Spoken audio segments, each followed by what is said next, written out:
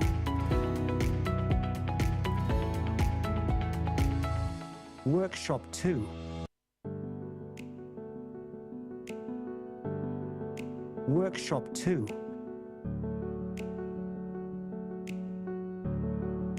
Workshop 2.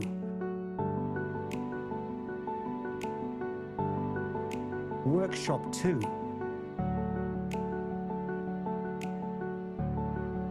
Workshop 2.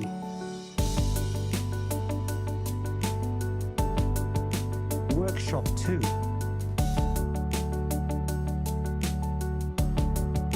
Workshop 2.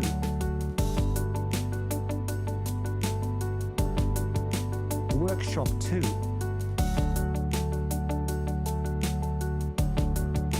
Workshop 2.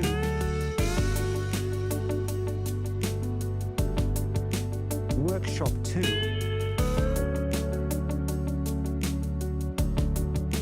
Workshop 2.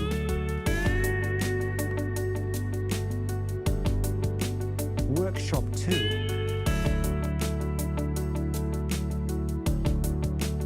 Workshop 2.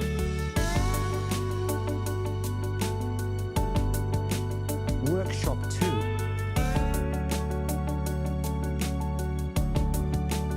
Workshop 2.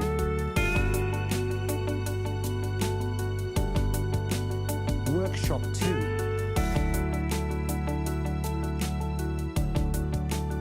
Workshop 2.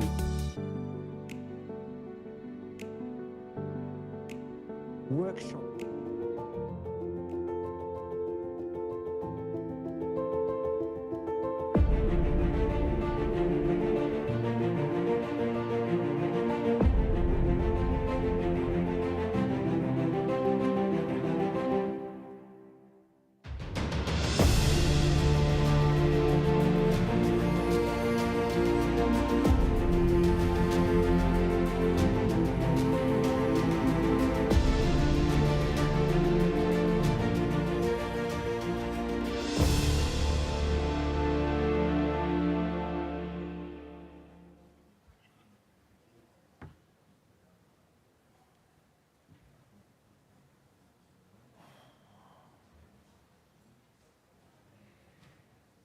We do that?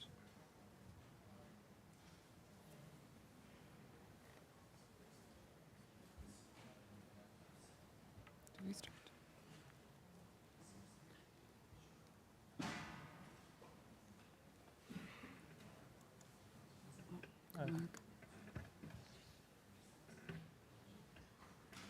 Hi everyone, thanks a million for joining us here today. INCLO is very happy to be here and very grateful to the organisers of IGF. INCLO stands for the International Network of Civil Liberties Organisations, and it's a network of 17 national civil liberties and human rights organisations worldwide, with member organisations across the global north and south that work together to promote fundamental rights and freedoms. I won't mention all 17 members to save time, but they include ACLU in the US, the Egyptian Initiative for Personal Rights in Egypt, Contras in Indonesia, the Association for Civil Rights in Israel, and Liberty in the UK. And we welcome 2 new members just this year, Al-Haq, based on the West Bank, and Connectas in Brazil. We also have member organisations in Ireland, Hungary and Argentina, which is why we are here today. My name is Olga Cronin. I'm a Senior Policy Officer at the Irish Council for Civil Liberties, which is a member of INCLO. Adam Remport, there, my far right there, is a lawyer at the Hungarian Civil Liberties Union, also a member of INCLO. And on my right is Tomás Ignacio Grifa, a lawyer at the, excuse my Spanish, Centro de Estudios Legales Sociales in Argentina, otherwise known as CELS, also an INCLO member. And we are also joined online by INCLO's technologist, Victor Saavedra, and Timalayan Ojo, the programme manager of INCLO's Surveillance and Digital Rights Pillar of Work, who is based at the Canadian Civil Liberties Association in Toronto.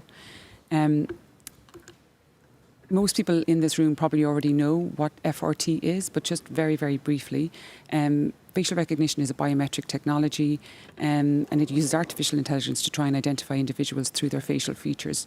Generally speaking, FRT works by comparing a face print or biometric template of a person's face taken from an image that could be sourced from CCTV or social media, or body-worn cameras and compared that template of a person unknown against a database of stored face prints or biometric templates of people whose identity is known. The image of the person unknown would generally be called a probe image. The database of stored biometric templates of known people would be generally called a reference database.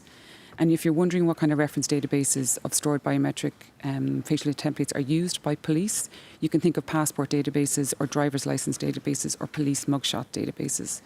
So these systems are built on the processing of people's unique biometric facial data, so the unique measurements of your face. You can compare it to DNA or iris scans or your fingerprints biometric data. Very quickly, there's 3 points I'd like to make about FRT in terms of the live and retrospective use of FRT, but also the threshold values that are fixed for probable matches and the fact that it's a probabilistic technology. So real-time or live facial recognition involves comparing a live camera feed of faces against a predetermined watch list to find a possible match that would generate an alert for police to act upon. Retrospective basically means comparing still images of faces of unknown people against a reference database to try and identify that person. Now, the European Court of Human Rights and the Court of Justice of the European Union have views live and real-time use of FRT as more invasive than retrospective. But it should be said that tracking a person's movements over significant length of time can be as invasive, if not more invasive, than one instance of real-time identification. For an FRT system to work, there's a threshold value fixed to determine when the software will indicate that a match or a possible match has occurred. Should this be fixed too low or too high, respectively, it can create a high false positive rate or high false negative rate. There is no single threshold that eliminates all errors. So when you think about what a police officer will get in their hand afterwards, if they use FRT, they will essentially get a list of potential candidates. Person A with a percentage score next to them, a similarity score. Person B with another similarity score. How long this list could be, anyone's guess, because it largely depends on the reference database and a number of other factors. Just very quickly, I've just concluded this picture of a man called Robert Williams from Detroit. This is what's called an investigative lead report from the Michigan State Police in respect to Robert Williams, a father of two who was wrongfully arrested and detained after he was misidentified as a shoplifter by FRT in January 2020. We could do a whole session on Robert's case, but I just thought it was interesting to show the image, the probe image that was used in his case. You can see it there. It's a CCTV still, and the picture on the right is of Robert's driver's license picture. You'll also see, forgive the slide, it's just popped over different fonts, apologies, but basically it's important to note that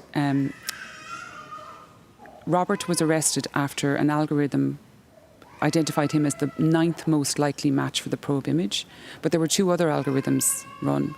One returned 243 candidates. Robert wasn't on that list, and another returned no results at all, and yet he was still arrested and detained. So really the point of this is just to show the arbitrariness of this. It's not this silver bullet solution that it's often presented to be. And there are increasing number of people who have been wrongly accused due to FRT.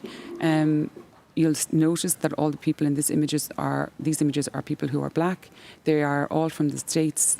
Sean Thompson and Sarah, not her real name, is from the UK. And there are increasing numbers of these misidentifications happening all the time. In 2023, the US Federal Trade Commission banned the retail pharmacy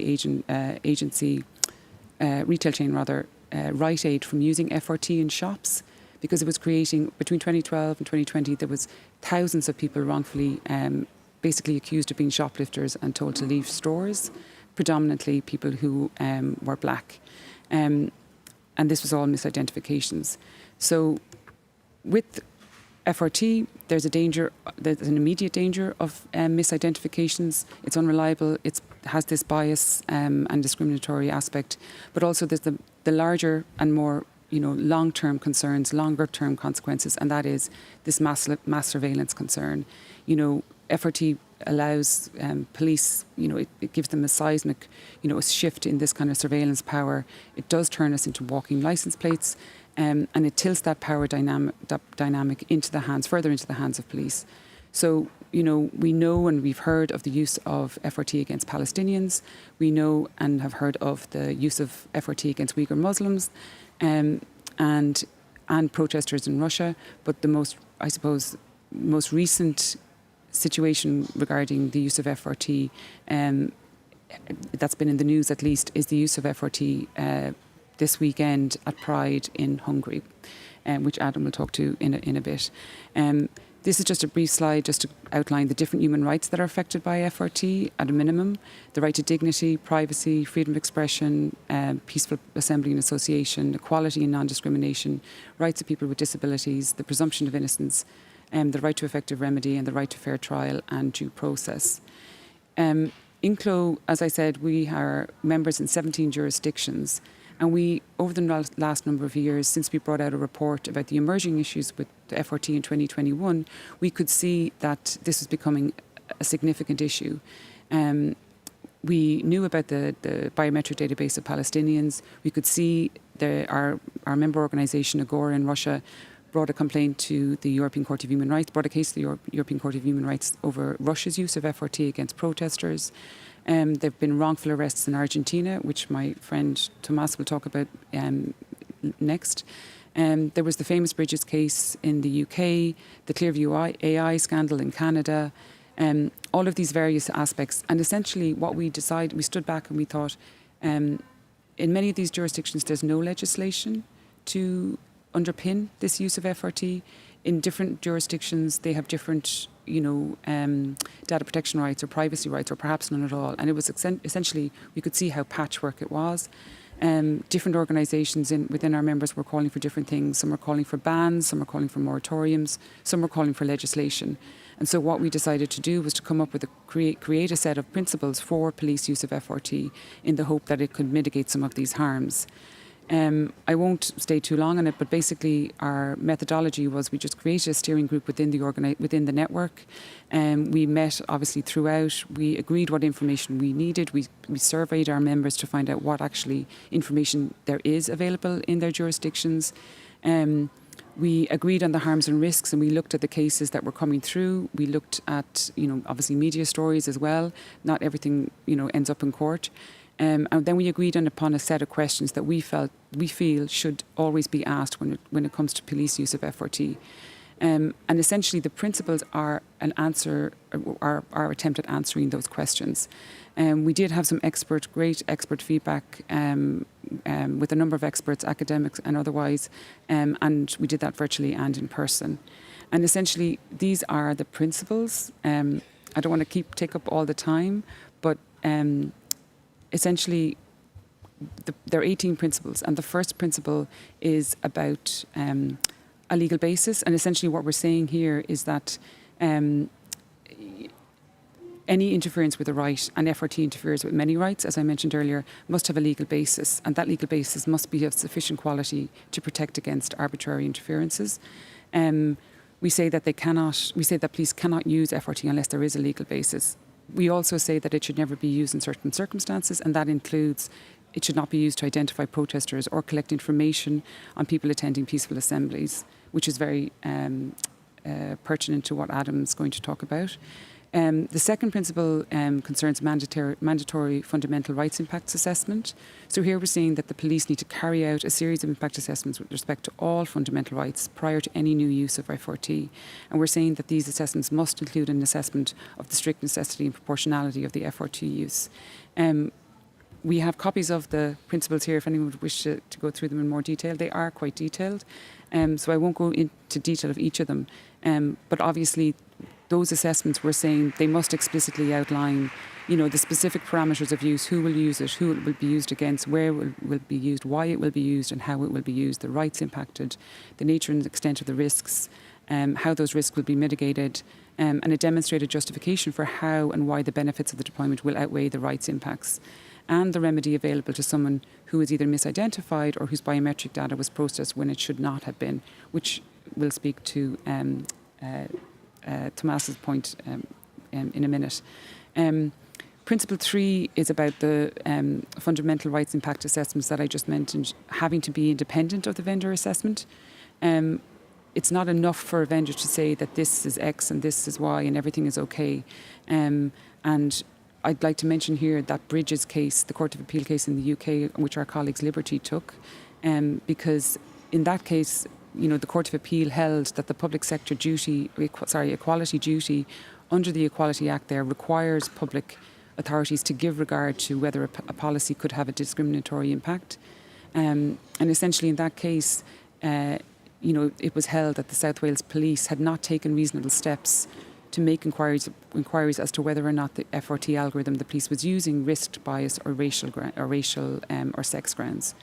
And the court actually heard from a witness who was employed by a company specialising in FRT, and he said that these kinds of details are commercially sensitive and cannot be released. And we hear this a lot, but it was held in the end, the court held that while that was understandable, it wasn't good enough, and it determined the police never sought to satisfy themselves, either directly or by way of independent verification, that the software didn't have an unacceptable bias.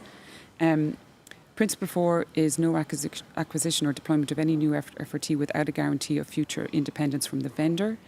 So this is about vendor lock-in, this risk that a customer would be at risk of not being able to transition to another vendor. Principle 5 is saying that all versions of all assessments must be made public before the deployment. Principle 6 is about the obligation of public consultation. And here we're saying that before any policing authority deploys FRT, it must hold meaningful public consultation. Principle 7, authorities must inform the public how probe images are used in an FRT operation. Principle 8 is about the technical specifications of any FRT system and how they must be made public before any deployment. Principle 9 is that live FRT should be prohibited. We do believe that live FRT is just too dangerous and should be banned. It is a red line. But as I said before, retrospective FRT can be just as dangerous. Principle 10 is about mandatory prior judicial authorisation. 11 is about record of use, and here we're saying that the police must document each and every FRT research performed and provide this documentation to the oversight body. I haven't mentioned it yet, but Principle 16 provides for an independent oversight body. Principle 12 is ensures that an FRT result alone would not be sufficient basis for questioning. And then obligation to disclose, there should be mandatory disclosure of the details of the FRT operation applied against individuals. Principle 14, any FRT misidentification of a person must be reported. And there should be mandatory annual reporting by authorities of those misidentifications in Principle 15. Principle 16 is the independent oversight body that I mentioned before. And that under Principle 17, that oversight body must publish annual reports. And Principle 18 is that the impacts assessment must be made available to the oversight body before the system is employed. And I need to move on very quickly to hand this over to Tomas. But basically, we hope that these principles, the aim of the principles is to, both help reduce FRT harms, but also empower civil society and the general population with it to kind of step forward and ask the right questions and push back and advocate for safeguards with a clear understanding of these technologies. We hope they can be used. The information can be used to voice their opposition, but also as an advocacy tool when debating and discussing FRT with law and policymakers. So for now, I will pass it over to Tomas, who can speak to a situation in Argentina and how they mesh with the principles.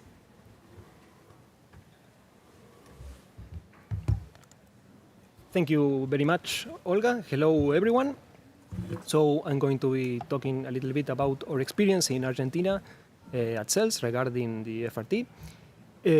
We've been working since 2019 in a litigation against the implementation of facial recognition technology in the city of Buenos Aires. I think this case provides a very interesting example regarding the importance of the ideas behind the principles that Olga was explaining just a moment ago. So very briefly, I'm going to talk about how the facial recognition system in the city of Buenos Aires works and how its legal, what its legal framework look like. I'm going to talk about what the process in which we question the constitutionality of the system was like. I'm going to explain the principles that were set forth in the ruling by the local judges. And finally, I'm going to talk a little bit about how all this highlights the relevance of the principles that we were talking about. So, first, regarding the system, the Fugitive Facial Recognition System in the city of Buenos Aires, or Sistema de Reconocimiento Facial de Prófugos in Spanish, was implemented in the city of Buenos Aires by a ministerial resolution on April 2019. According to the resolution, the system was to be employed exclusively to look for fugitives, that is to say people with pending arrest warrants, and exceptionally for other tasks specifically mandated by judges in individual cases.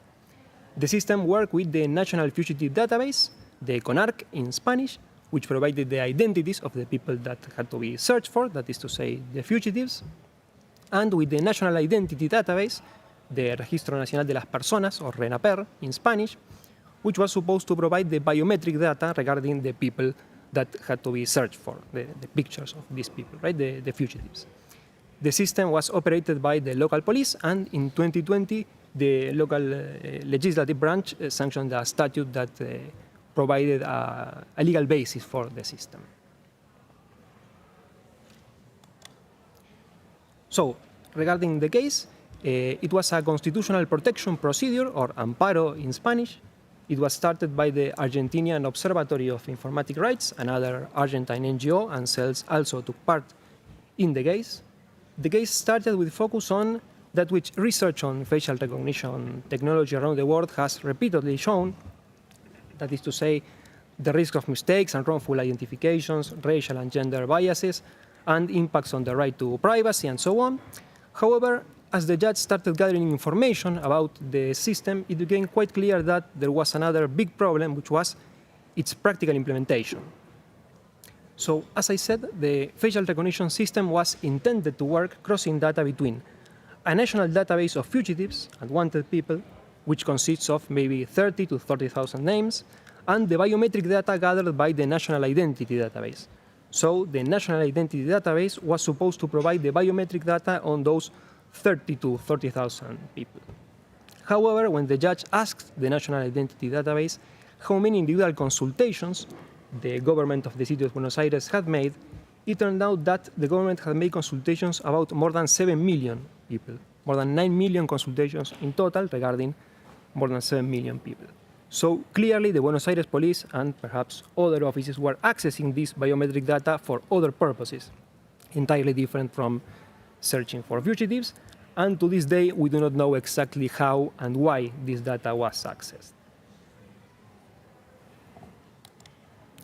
During the process, during the trial, a group of experts performed an audit of the system. They found that thousands of people had been searched by the facial recognition system without any legal basis, that is to say, people who were not fugitives.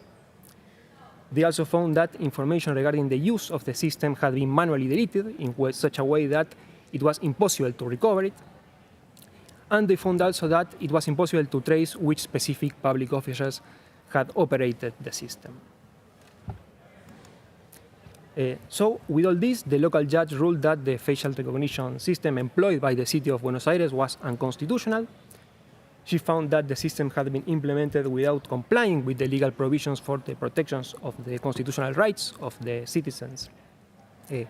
She also, in the ruling, she details that the legislative commission that was supposed to oversee how the system worked had never been created, that the other local organism, the Defensoría del Pueblo in Spanish, which was supposed to audit the system as well, was not provided with the information it needed to perform this task, that there were no previous studies to ascertain the impact of the system on the human rights, and that there were no instances for public participation prior to the introduction of the system. The ruling also explained that, as the court-appointed experts explained, it was proven that this system was illegally employed to search for people who did not have pending arrest warrants, and as I said before, local statutes provide that this was the only possibility, the only way the system could be employed. The ruling also held that local authorities had illegally accessed the biometric data of millions of people under the guise of employing this system. And finally, very briefly, the local Chamber of Appeals affirmed this decision and also added that the implementation of this system had to be preceded by a test performed by experts to ascertain if the software has a differential impact on people based on their race or gender.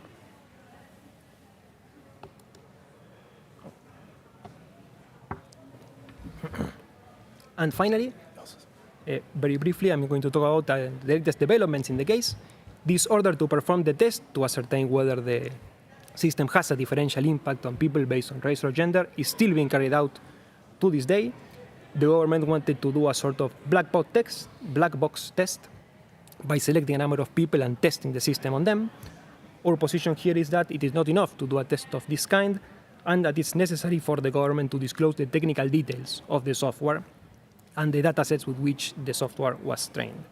The government's position is that this information is a trade secret belonging to the company that provides the software, so this is a debate that is still ongoing. And finally, going back to the principles, the case was prior to the principles. It started in 2019, as I said, but I think it's a very good example of the relevance of the ideas behind the principles and the possible consequences of ignoring them. I mean, the serious irregularities that the judge found on the implementation of the facial recognition system are, we could say, the exact opposite of what the principles stand for.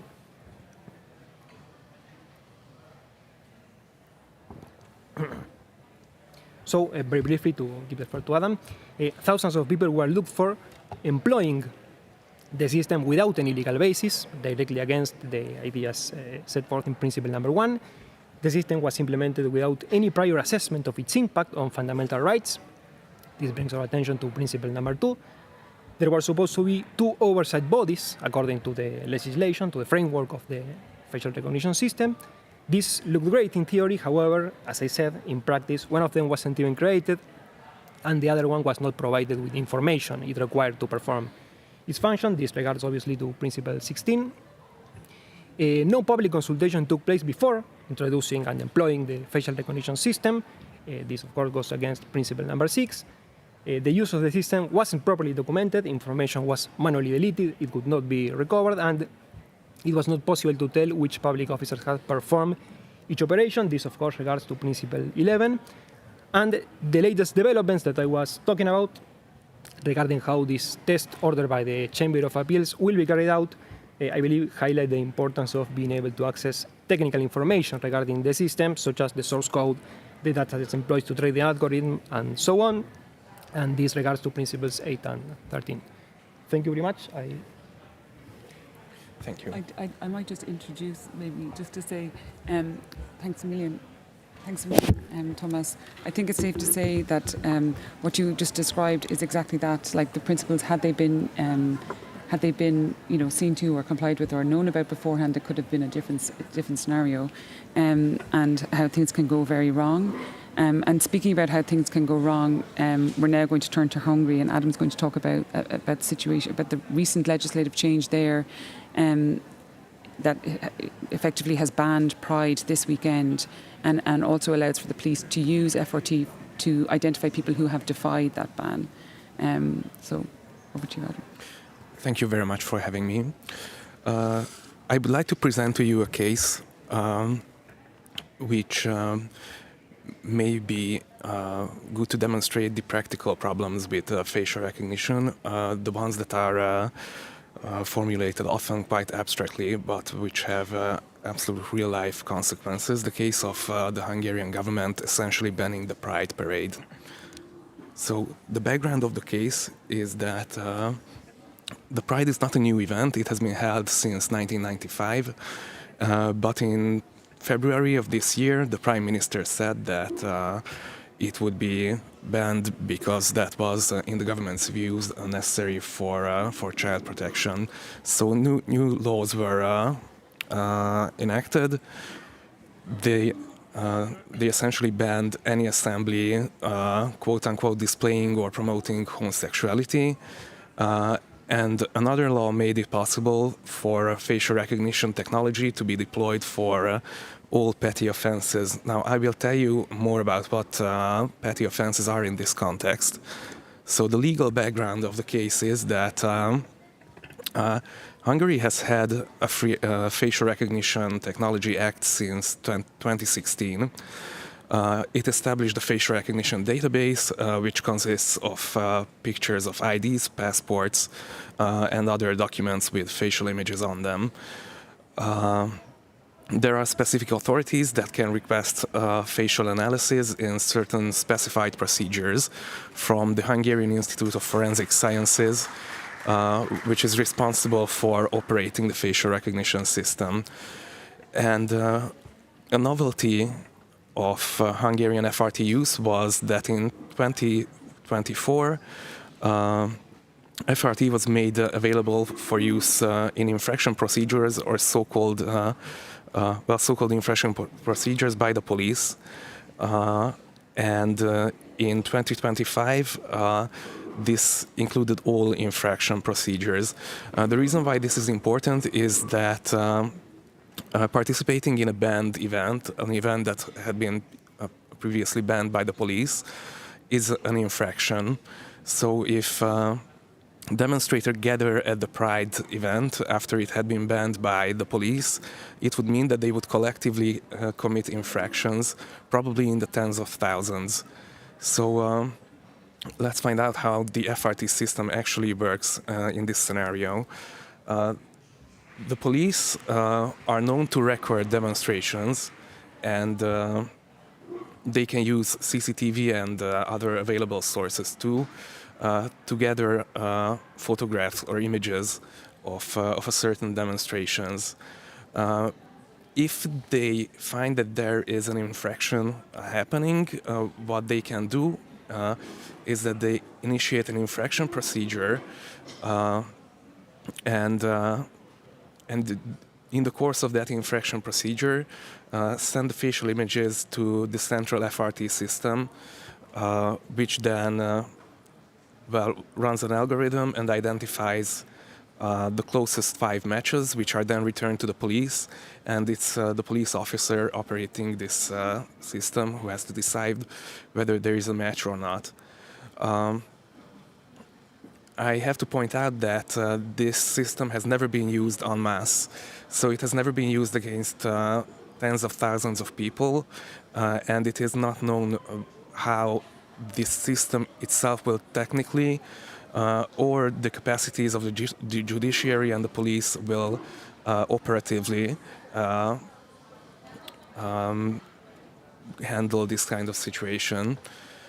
So what we can tell about the case is that in the FRT principles, well, it's the first principle that it must be ensured that FRT is not used to identify protesters or collect information on people attending peaceful assemblies.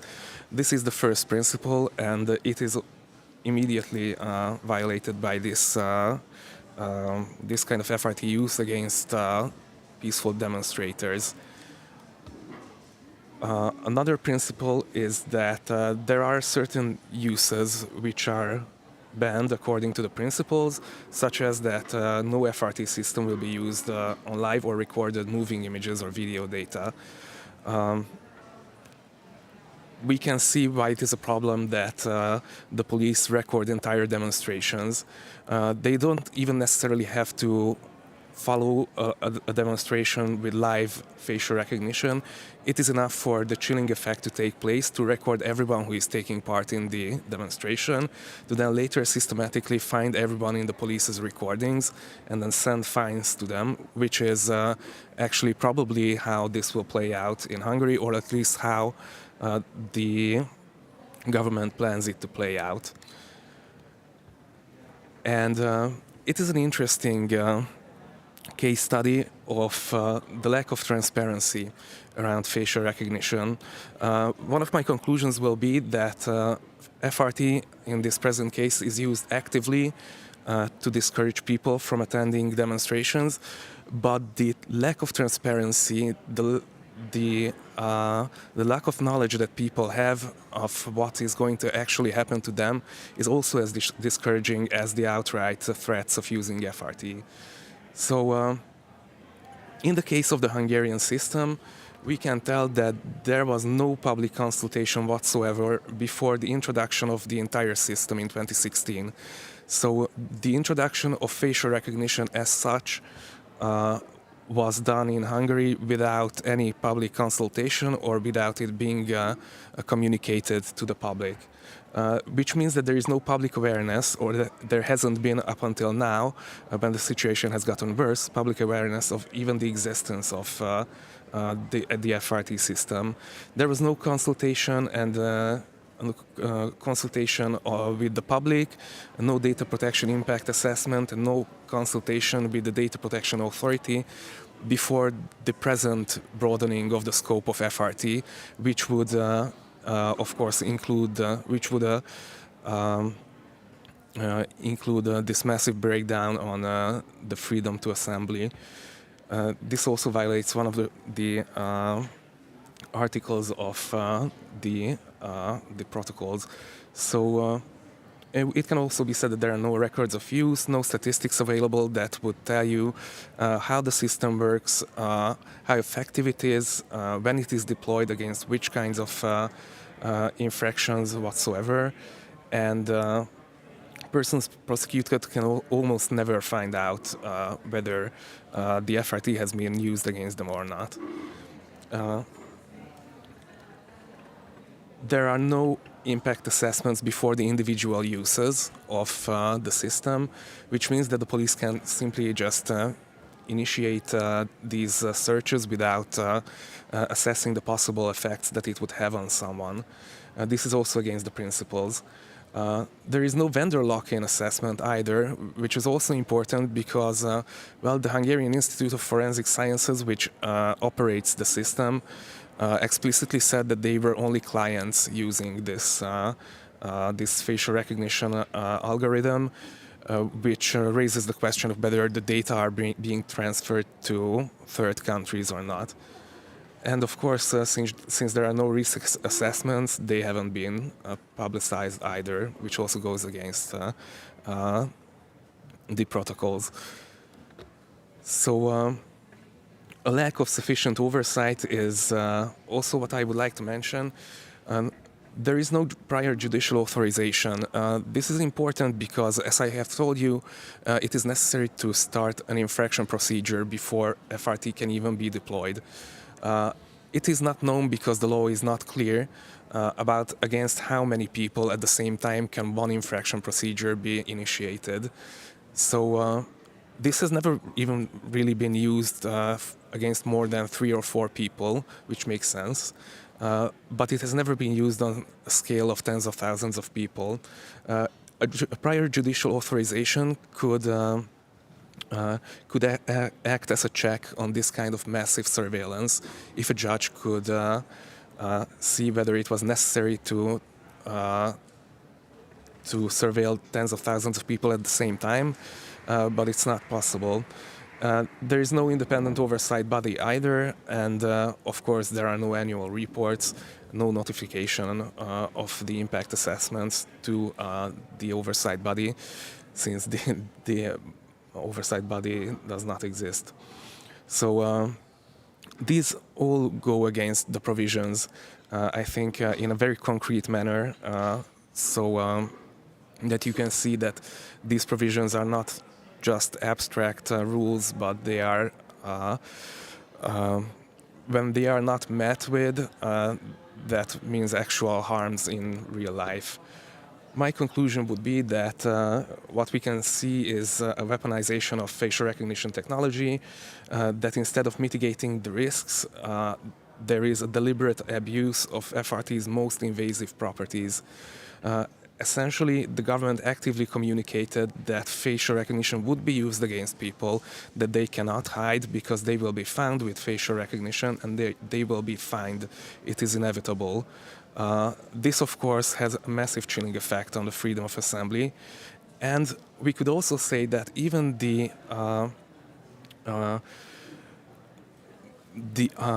lack of transparency is kind of weaponized. Because if there is a lack of information on the system, it is impossible for people to calculate the risks. This will have a chilling effect on them because they won't know whether it is true that they will actually all be found and fined. So I would like to conclude here. Some possible next steps are legal avenues that can be taken, like the law enforcement directive in the EU or the AI Act. And in-close principles can, I think, also be used in advocacy at international fora. Thank you. Thanks, Adam. I wouldn't mind, if you don't mind, I might just ask a follow-up question. Given the situation that's happening in Hungary, and given it's so imminent this weekend, and it has got such international attention, how have the people in Hungary, how are they feeling? Like, what's the public opinion about the use of FRT? Has it changed? Like, did people kind of care before, or how is it now? Well, people, I think, never really cared about FRT because they didn't actually know that it existed. Precisely because the lack of communication on the government side. So the situation had to become this bad and severe for the people to start to even care about the problem. But now the system already exists with the rules that we have now and which can be abused by the police and the government. So many are concerned now, but proactive communication should have been necessary on the government's part. I just wonder if we have any questions.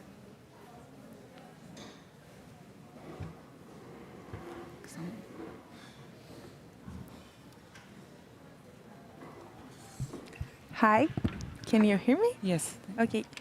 I'm from Brazil. My name is Pietra, and the situation in Brazil with facial recognition is growing really fast. I think it's very similar to what is happening in Argentina, but I was really shocked with the Hungarian case. And I'm a part of a project that is trying to do some community activations about facial recognition in use in police. So I wanted to hear from you if you ever done something with community activation. And also I wanted to ask if you believe that there is a way to use facial recognition, or if you think that it should be banned. Because in Brazil we are discussing a lot about banning all systems that use facial recognition. So I wanted to listen from you guys. What do you think about it? Thank you. Thank you. I can have a go at answering some of those questions. I think the idea of getting into communities and doing that education awareness piece, which is I think what you're talking about, and maybe activating them or stirring them into taking action is really, really important. Mainly because of the same issue that Adam just mentioned. You know, people don't really understand it, don't really know about it. And then when people are talking about it, people in position of authority speak of it as a silver bullet solution with this, you know, there's no problems, it's like control and F, there's no issues. And just and absolutely downplay the risks. So I think you have to get creative. I think you have to get creative with maybe local artists. ICCL created a mural with a local artist in Dublin to highlight the dangers of FRT. But it's also kind of getting, looping in with other civil society organisations who might not work in this space, and getting down to that kind of grassroots level. I think you just have to kind of get imaginative. You're trying to get the word out there. And I think, you know, use all the tools available to you that you would use in general for communications. I think when it comes to a ban, INCLO rather, like I said, we have 17 members in 17 different jurisdictions. There are already 17 different sets of kind of safeguards and protections there in place. Some people are calling for a ban, some people are calling for a moratorium, and other people are calling for, or other groups are calling for legislation. It really is specific to the jurisdiction and what's happening there. But what we do know is that the risks and the harms are present, they're pressing, that mass surveillance risk and how this can be quickly deployed against us is clear and obvious. So from many of our perspectives in INCLO, we would call for a ban. We don't wish the police to use it. But we know that fight has been lost in certain jurisdictions, so this is an attempt to try and make it better, at least. I hope that helps. Hi. Hello, my name is June Beck from Youth for Privacy. I was wondering, since we're talking about facial recognition technologies, there's also been a lot of movement to penalize wearing masks in public.